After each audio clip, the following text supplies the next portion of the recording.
안녕하세요. 생존스쿨 생존가이드 코난입니다. 제가 오늘 이 방송국 작가분한테 이 문자를 받았어요. 사실 저는 이제 매주 한 서너 개 정도에 되는 라디오 방송국이랑 아침에 한 10분 정도 되는 생존법 코너를 진행을 하고 있어요. 어떤 상황이나 재난에 대해서 이 실질적인 우리 행동할 수 있는 대처 요령들, 또 대처 방법들, 또 행동 요령들 이런 것들을 이제 진짜 쉽게 알려드리고 있고, 국내에서는 이런 것들 하는 사람이 저밖에 없어요. 한 4년 정도 된 것 같은데, 어떤 사고나 자연 재난이든 저는 다 자신 있고 생존법들을 이제 제시를 하고 있는 것들이죠. 얼마 전에 태국에서 총기 난사 사건이 있었잖아요.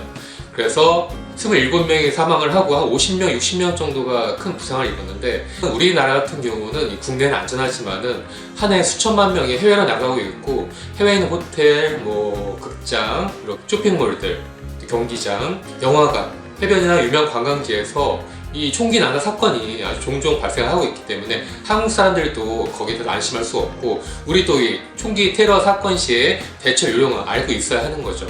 하지만 국내에서 이런 것들 혹시 알려주는 데가 있나요? 없죠. 이 정부에서도 거의 없고 이런 것도 알려주는 교육기관이 없어요. 근데 저는 이제 라디오를 통해서 여러분들이 해외에 나갔을 때 만약 내가 이 총기 테러 현장에 있을 때 어떻게 살 수 있는지 이런 것들 알려드리고 있어요. 그래서 이번 주 원고는 제가 그에 관련해서 써갖고 라디오에 보내는데, 작가분이 너무 주제가 무시무시하고 좀 사람들이 좋아하지 않을 것 같다 해서 다른 걸 바꿔달라고 이 빠꾸 문자를 받은 거죠. 사실 저는 이런 데 익숙해요. 전에도 MBN 기상특보 같은 데서 나가고 몇 달 일을 설명하는 재난생존법 같은 경우 코너를 진행했었는데, 거기 작가분들 같은 경우도 비슷한 말을 했었어요. 저 같은 경우 어떤 재난이나 사고든 거기에 우리가 일반 서민들이 생존할 수 있는 방법들을 적극적으로 알려주고 배우게 해야 된다, 이런 생각인데, 방송국이나 언론 같은 경우는 그게 되게 부담스러운 거예요. 그런 얘기 해주면은 저 같은 경우 오히려 더 좋아하고 고마울 것 같은데, 그게 정부나 언론이나 전문가들은 그게 아닌 거예요. 사람들이, 일반인들이 아는 정보를 얻고 들을수록 오히려 더 불안해하고 패닉에 빠질 것이다, 이렇게 걱정을 하고 있는 것들이죠. 제가 자료나 원고를 보내도 많이 순화가 되거나 아예 커트가 잘리는 경우가 되게 많이 있었어요. 이거 같은 경우는 또 우리나라에 고위 전문가분들이랑 얘기해봤을 때도 똑같이 듣는 얘기라 저 엄청 답답하고 좀 좌절하는 경우도 많이 있어요. 5년 전 이 세월호 침몰 사고가 났을 때도 그때 전문가분들이 엄청나게 나와 TV에서 떠들었었죠. 한 일주일 내내 그놈의 에어포켓 그 얘기만 엄청나게 했었는데, 저는 그때 사고 낸 딱 이틀 만에 에어포켓은 지금 끝났다, 빨리 옆에 나와있는 바지선들 이용을 해서 배가 더 이상 침몰하지 않도록 붙들어 매거나 끌어올려서 세워야 된다, 이렇게 제시를 했었고, 그 자료가 아직도 저희 카페 생존21 카페에 그대로 올라와 있어요. 나중에 제가 작년인가 YTN에 헝가리 유람선 침몰 사고가 났을 때 게스트로 제가 출연했었는데, 딱 가니까 아주 유명한 이 안전 분야 이 전문가 게스트가 있더라고요. 같이 대기하는 동안 물어봤었어요. 세월호 참사 났을 때 전문가분은 그때 에어포켓 얘기를 1, 2주 한참 내내 그것만 했는데 왜 그랬느냐, 진짜 다른 방법이 없었는 얘기 하니까 그분이 그러시더라고요. 자기들도 에어포켓은 없다는 건 다 이미 알고 있었다. 하지만은 방송에 요 얘기를 내면은 방송이나 기자단이나 정부에서 싫어한다. 그래서 자기들 어쩔 수 없이 그렇게 했다. 자기들이 일단 TV에 계속 나가고 출연하는 게 중요하기 때문에 어쩔 수 없었다, 이렇게 고백을 하시더라고요. 그런 사례들이 되게 많이 있었어요. 저 같은 경우는 서울시나 또 광주 소방본부에 이 안전시민자문위원으로 활동을 하고 있는데, 거기서 또 자문 활동을 한 뒤에 끝나고 이 식당에 가고 같이 밥 먹고 술을 한잔 하기도 해요. 거기에 한 20명 정도가 되는데, 각 안전 분야의 교수님들, 또 고위 소방관분들, 또 시민 대표들, 또 기자분들, 대기자분, 언론사 사주, 이렇게 엄청난, 저 평소에 쳐다볼 수도 없는 분들이 많이 있어요. 그래서 적당히 취기가 오르면 제가 이렇게 저렇게 물어봐요. 그러면은 그분들은 안전에 대해 사실은 자기 분야는 전문가긴 하지만은 그거 외에는 거의 무지하고 모르시는 거예요.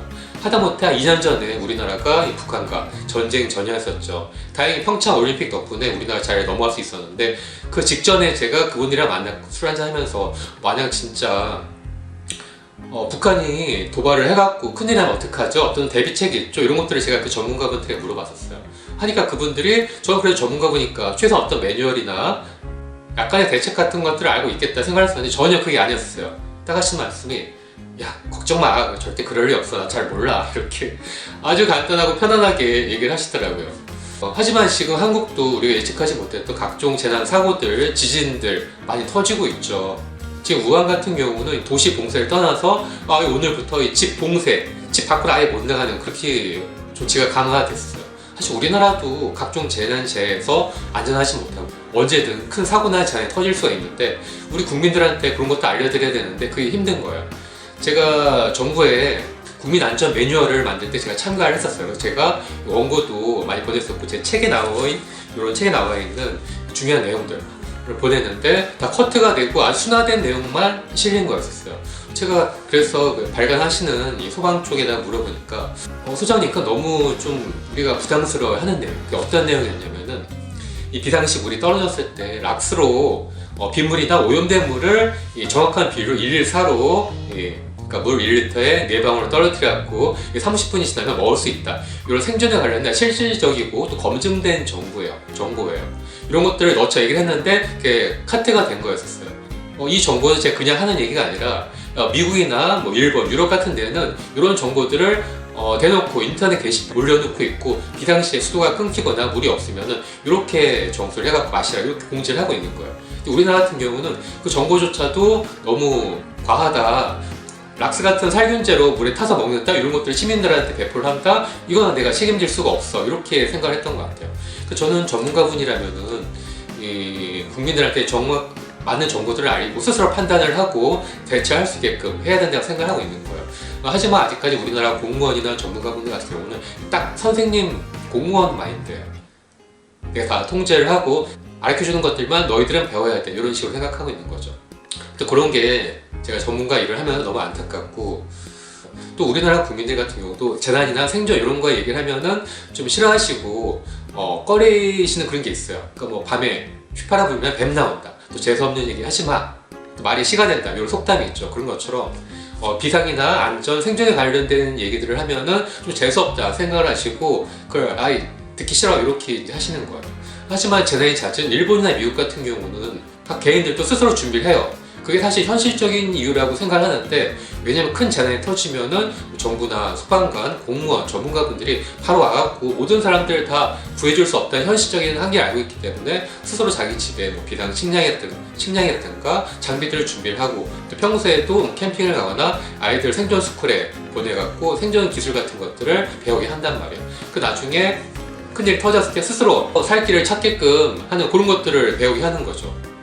우리는 지금 뭐 보이스카웃이나 걸스카웃이나 아람단 같은 것들도 거의 사라졌죠. 저 그게 참 안타까워요. 저는 이제 이런 유튜브 영상 또 채널을 통해서 여러분들이 직접 스스로를 지킬 수 있고 안전하게 할 수 있는 실질적인 정보를 알려드리고 싶은 거예요. 뭐 책 같은 경우도 마찬가지만. 하지만 아직까지 우리나라에서는 큰 일을 직접 겪지 않으면은 그런 것들을 좀 불필요하다, 너무 과하다 이렇게 생각하는 경향이 있는 것 같고 좀 힘든 것 같습니다. 오늘 영상 재밌게 보셨나요? 재밌고 또 좋은 정보다 생각하시면 꼭 좋아요와 구독 버튼 눌러주세요.